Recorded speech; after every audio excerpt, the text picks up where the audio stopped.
작가는 철학은 가장 높은 수준에서 발휘하는 생각이라고 얘기를 하고 있고, 이 철학이라서는 그래서 이제 그들의 이론을 습득하는 게 아니고 그 이론이 생성될 때의 그 시선과 함께 보는 거라고 얘기를 하고 있거든요.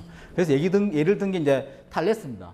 그리스 철학자고 최초의 철학자라고 얘기하고 있는 탈레스가 만물의 근원은 물이라고 했습니다. 그때 당시는 신들의 세상이었기 때문에 만물의 근원은 신이었거든요. 근데 유독 이 사람만 이제 그 만물의 근원을 물이라고 한 겁니다. 즉 이제 믿음의 세계에서 생각의 세계로 이렇게 넘어가게 만든 사람이고, 베이컨이라는 사람은 아는 것이 힘이다라고 했는데, 그때 당시만 해도 베이컨이 살았던 시대만 해도 모든 그 인간의 모든 힘은 이제 신의 은총으로부터 결정된다고 얘기했는데, 이 사람이 이제 과학 지식의 힘으로 본 거죠. 그래서 탈레스랑 이 베이컨만이 그 당시에 있는 세계가 어떤 세계로 흘러가는지를 읽었던 사람이라고 보면 되겠습니다. 그래서 철학은 현실 세계를 스스로 읽을 줄 아는 힘. 이 두 분이 그래서 이제 뭐 스스로 읽었던 분으로 소개하고 있습니다. 그래서 철학을 한다는 의미는 반역의 삶을 사는 것이다 라고 이렇게 얘기를 합니다. 예.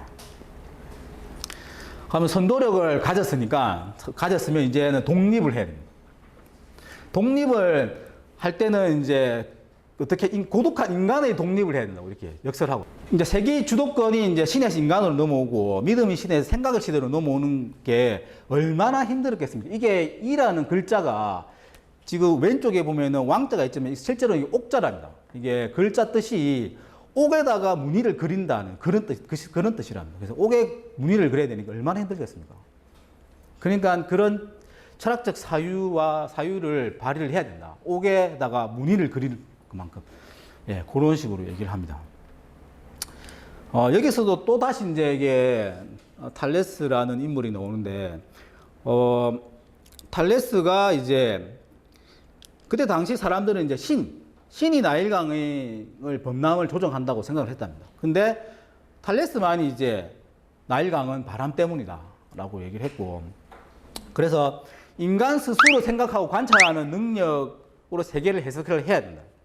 이러한 사유의 여정은 고독한 인간의 독립으로만 가능하다라고 얘기를 합니다. 그래서 독립적인 인간의 가장 중요한 덕목이 고독이다라고 역설합니다. 본질적인 것의 유사성을 발견할 줄 아는 게 인간이 가진 탁월한 능력이고, 은유하는 인간이 가장 타고난 인간이라고 책에서는 역설하고 있습니다. 여기 이제 해자의 박이 나오고 장자의 박이 나오는데, 해자가 당시에 자기 나라의 왕으로부터 박씨를 선물을 받았답니다. 박씨 선물을 받아서 박을 심었는데, 박이 열렸는데 엄청나게 큰 겁니다. 그 안에 쌀이 뭐 5섬 정도가 들어갈 정도로 너무 큰 겁니다. 당시에 근데 해자가 자기가 생각한 박은 물을 떠다 먹을 수 있는 박이어야만 되는데 너무 크니까 이 쓸모없는 박이다 해서 깨서 없애버렸답니다. 근데 장자는 조금 다르게 생각한 거죠. 왜 이걸 배로 만들어서 강가에 띄워놓고 놀면 되지 않겠느냐라고 얘기를 한 거죠. 그래서 해자는 틀에 갇힌 사고를 한 사람입니다. 그래서 독립적이지 못하다고 얘기를 하고 있고, 장자는 기존 사고에서 갇히지 않고 알았기 때문에 독립적이라고 얘기를 합니다.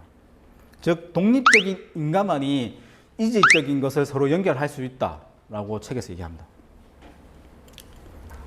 기존의 것과 단절한 주체라야만 연결을 할 수 있다. 예. 창의성은 거기서 나온다고 얘기를 합니다. 관찰과 몰입. 그것도 제가 공부하면서 찾아보니까 볼시인데, 이게 시가 한자를 분리해보면 볼시자와 볼견자가 두 개가 합쳐진 단어입니다. 그래서 한 번 보는 게 아니고 두 번 보는 겁니다. 예. 그러니까 한 번 보지 말고 두 번 봐라 이거죠. 예, 관찰하려면은. 그래서 집요한 게 어떤 대상을 관찰할 때 새로운 경이감이 생기고 생소함이 생기고 새로운 관계가 형성된다고 합니다. 이 물컵을 한번 보시겠습니까? 어떻습니까? 이 물컵이? 아, 시원해 보이십니까? 아, 네. 나이스 소바님 어떻습니까? 예쁩니다. 네네. 변 대표님은 어떻습니까? 비니형 소바님은? 안에 바다가 보입니다. 네네네. 오, 시적입니다. 예. 저는 이제 이 사진을 들고 온 제 의도는 그렇습니다. 본래 얼음은 물에 뜨죠? 예. 근데 왼쪽은 물에 가라앉아 있습니다. 예. 그러면 호기심이 생겨야 되겠죠? 왜 가라앉아 있지? 예, 예. 궁금해야 됩니다. 예. 그리고 질문해야 됩니다. 질문해야 되고 그 질문을 찾기 위해서 몰입을 해야 되는 거죠. 예. 이 책에서도 얘기합니다. 단순하게 판단만 하지 말고 시선을 물컵에다가 접촉을 시키고 관찰을 하고 그러면 궁금증이 생기고 호기심이 생긴다고 얘기합니다. 예. 요거는 이제 그 물컵에 담긴 물은 일반적인 물입니다. 일반적인 물이고 오른쪽에 있는 얼음은 일반적인 물을 갖다가 얼린 겁니다. 근데 왼쪽에 있는 거는 인위적으로 만든 겁니다. 이거는. 중수라고 하는데 물구를 중자라 써서 중수라고 하는데 중수는 일반적인 H2O라는 화학 그 구조식에다가 H라는 수소 원자에 일반 그 인위적으로 중성자를 갖다가 한 개를 더 집어넣었기 때문에 일반적인 물보다 무겁답니다. 예. 그래서 이제 원자로에 사용하는 그 원자로가 보면 경수로가 있고 중수로가 있지 않습니까? 예. 예. 그래서 중수로에 쓰는 물이 중수입니다. 예. 그렇게 보시면 됩니다. 예. 그래서 이제 철학은 경이로부터 시작된다고 합니다. 경이라는 것은 새로운 느낌, 놀라운 이런 건 느낌인데, 책에 있는 내용을 제가 한번 정리를 한번 해봤습니다. 예. 철학의 시작은 경이감인데, 이 경이감은 관찰과 몰입에서 시작되고, 관찰과 몰입을 하려면은 고독해야 됩니다. 독립적이어야 되고. 그래야 궁금증이 생기고 질문이 하게 되면은 경이감이 되는 거죠. 그리고 그런 경이감에서 시작된 걸 갖다가 이제 용기를 가지고 실험을 감행하면 그것이 창조가 된다고 책에서 얘기합니다. 그래서 예. 기존의 것과 불화를 자초할 수 있는 용기. 이 용자도 제가 찾아봤는데 용자가 맨 위에 글자가 이게 생긴 모양이 고리가 달린 종 모양이랍니다. 종 모양을 밑에 힘력자가 있는 거죠. 받치고 있는 거죠. 형상은 이제 종을 갖다가 들고 우뚝 서 있는 겁니다. 이 글자 자체가. 자신만의 힘으로 우뚝 서 있는 그게 바로 하나의 힘이고 용기다라고 이 책에서 얘기합니다. 그래서 세상과의 불화를 자초할 수 있는 것이 용기고, 요것도 이제 한번, 예, 그 뒤에 계신 분 한번 읽어봐 주시겠습니까? 방금, 예, 읽으신 분. 제가 성함을 몰라 죄송합니다. 예.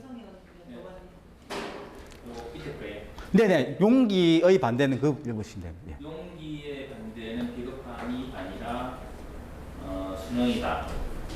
심지어 죽은 물고기도 흐름에 따라갈 수 있다. 네. 이것도 이제 책에 나오는 말은 아니지만 제가 또 어디서 본 게 있어서 한번 또 집어 넣어 봤습니다. 예. 그 용기라는 저희는 그래서 이제 강물을 이제 거슬러 올라가는 연어가 되어야 되지 않을까라는 의미에서 한번 넣어봤습니다.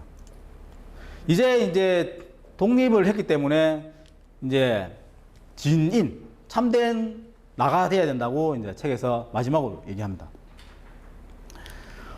참된 나가 되기 위해서는 나를 장래를 지냈다. 오상하라고 해서 여기서 오는 이제 새로운 나, 기존 가치관을 끄는 새로운 나고, 아는 가치관들로, 기존 가치관들로 이렇게 채워진 나. 그런 아를 갖다가 이제 죽이는 거죠. 예, 오상아. 나를 장래를 지내야 된다. 라고 얘기합니다. 이것도 창자도 잠깐 보시면 창에 오른쪽에 보면 칼도자가 있습니다. 예, 그래서 이 창자는 이제 시작하다, 비로소 창자인데, 뭔가를 시작하려면은 칼을 빼들어야 되는 거죠. 예. 그렇지 않으면 안 되는 거죠.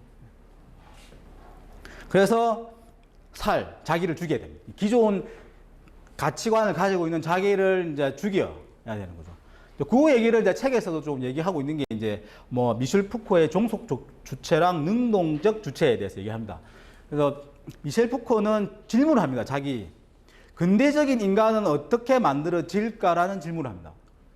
그래서 그 질문의 답이 근대적 주체는 자유롭게 움직이는 것 같지만 환경적 간섭, 담론, 제도, 규율에 따라서 움직인다고 얘기를 하고 있고 그 한 예로 이제 드는 게 학교, 회사, 군대, 병원, 교도소 얘기합니다.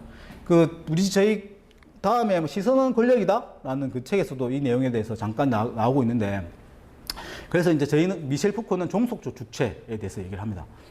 근데 반대로 이제 능동적 주체는 자신의 판단과 행위가 모두 자기 결정으로부터 나오는 주체를 말하고 미셸 푸코는 거기 바탕이 되는 게 비판적인 태도를 갖다가 강조를 합니다. 그 다음으로 이제 나를 나로 만드는 힘입니다. 이게 책에서도 소개하고 있지만 왼쪽에 이제 수머 선수 야마라는 이 선수가 12번 우승을 하고 69연승을 하고 70연승을 이제 앞두고 있는데 70연승을 못하죠. 그러니까 인터뷰를 하는데 자기는 나무닭이 되지 못했다라는 얘기를 합니다. 그 나무닭이 이제 나오는 게 장자 달생편인데 장자 달생편의 최고의 투계는 이제 목계라고 합니다. 목계는 이제 어떤 뭐 반응과 이런데 쉽게 반응을 하지 않는 거죠. 마음이 평정심 있는 상태고 그런 나무와 같은 상태를 갖다가 덕이 온전해졌다라고 얘기합니다. 그리고 태연자약이라는 말이 나오는데 태연이라는 말은 이제 아주 크고 여유로운 태도를 얘기하고 자약은 나 자신으로 있는 상태. 그 상태를 갖다가 덕이 있는 상태로 얘기합니다. 그러니까 일반적인 덕이라는 개념하고는 조금 다르더라고요. 제가 생각하고 있는 덕이랑. 그래서 저도 이제 한번 또 한자를 한번 나눠봤습니다. 나눠보니까 이 덕자도 왼쪽에 있는 변이 그 거를 척입니다. 거를 척이고 위에가 곧을 지기고 밑에가 마음심으로 이루어져 있습니다. 그래서 뜻을 풀이해보면 곧은 마음으로 자기 갈 길을 가는 사람이 덕이 있는 사람입니다. 이 책에서도 그런 의미로서 사용했던 것 같습니다. 덕이라는 의미 자체를. 그래서 마지막에 인입니다. 참된 사람. 저는 그래서 이걸 이제 이렇게 한번 해석해 봤습니다.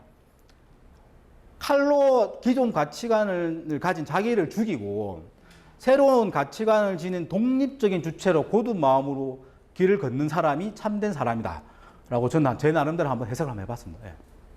그래서 참된 사람이 참된 지식을 가지는 거고 이런 사람이 이제 지적 통찰을 하게 되고 새로운 시대 의식을 가슴에 품고 활동하는 사람이다. 라는 이제 그렇게 저는 한번 제 나름대로 한번 해석을 해봤습니다.